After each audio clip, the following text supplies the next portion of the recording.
Et hop là, et nous voilà pour la troisième vidéo. Sur celle-ci, je vais vous présenter l'utilisation de la WAP. Voilà, tout simplement. Alors la WAP, il faut savoir que en général, pour l'utiliser, il faut quand même avoir un flingue efficace à côté. Pourquoi? Et bien très vite, quand vous allez faire une décale sur un WAP, imaginons là je fais une décale, hop, je tire complètement à côté. Le mec va rusher middle. Et bien tout de suite, le réflexe ce sera de prendre le flingue, puisque vous n'aurez pas le temps forcément de retirer une deuxième balle d'AWAP avant qu'il soit... Et donc en fait le switch sur le flingue sera très important. Alors là j'ai complètement raté, mais ça c'est un détail. Hop, voilà, là c'est bon, on est à bonne portée. Voilà, là il est bon. Alors bon, là sur le mouvement vous avez pu voir ce que j'ai fait. Comme avec la KLM4, on fait des strafes sur les côtés. De toute façon dans le jeu, je pense que vous avez remarqué jusque là, il faut jamais être statique, comme le font les bots. Parce que le problème d'être statique comme ça, bien sûr vous gagnez en précision, en étant accroupi encore plus. Le problème c'est que vous faites une cible en or. Donc voilà quoi, un mec qui bouge pas, voilà il bouge pas. Tiens, un bot qui bouge, tiens. Hop. Bon, il a réussi à me choper, je lui mets aussi une tête.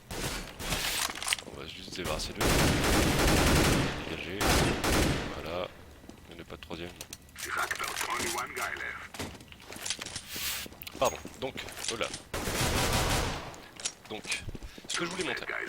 Donc personnellement j'utilise la touche A énormément avec le raccourci arme précédente. Alors pourquoi? Simplement en fait, c'est que par exemple là si je prends mon AWAP, la dernière arme que j'ai prise c'était mon flingue. Donc là si je rappuie sur A maintenant, ça va prendre mon AWAP. Le principe est suivant, vous faites un tir et hop vous descopez. Pourquoi je descope comme ça?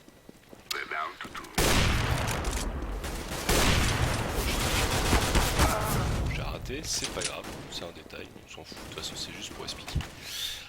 En fait le principe est simple, si on fait des switches de cette manière là, c'est vraiment pour réussir à chaque fois à voir en fait ce qu'il y a autour de vous. Ça permet aussi de reprendre de la précision, parce qu'en fait si vous restez comme ça, je vous montre, si un mec est proche de vous, vous faites une balle, vous avez peu de temps pour regarder autour de vous, c'est vraiment pas intéressant. Donc si vous descopez, après vous faites un fast scope en tournant directement, par exemple le mec va arriver. Ah, tiens, il y en a un là, paf, tu tournes en fait avant de scoper. Tu scopes sur le dernier moment. Et là, c'est là où c'est bien plus efficace. Après, bien sûr sur une ligne, par exemple, je vais vous montrer tout à l'heure les lignes sur les positions suivantes. Bien sûr, on reste scopé et on regarde bien la ligne avec un scope simple ou double selon les préférences. Sur un tout petit couloir, vous n'allez pas vous mettre en double scope. Par exemple, si vous attendez un mec sur l'entrée de la porte là, vous n'allez pas être en double scope là, hein, ce serait vraiment stupide. Mais je préfère le préciser. Donc voilà, donc l'important c'est vraiment de savoir switcher entre ces armes, faire des décales rapides. Et si jamais vous voyez par exemple là vous avez la ligne, le mec passe, il est passé. Ou un mec vous a tiré dessus, vous êtes décalé pour recharger ou simplement parce que vous aviez votre balle, vous avez tiré. Faites attention quand vous reprenez la ligne, parce que le mec peut vous attendre et avoir la ligne à votre place. Et à ce moment-là, c'est à vous de surprendre le mec. Décale rapide par exemple.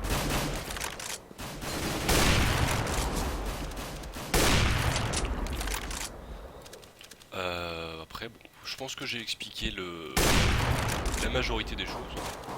En espérant que ça soit à peu près intuitif. C'est vrai que le problème c'est que la WAP ce serait sur la pratique.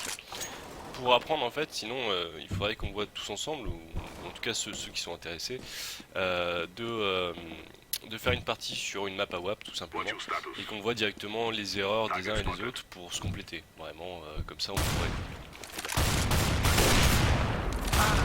Voilà, comme je parlais j'ai pas entendu. Mais sinon c'est à peu près ce qu'il faudrait faire.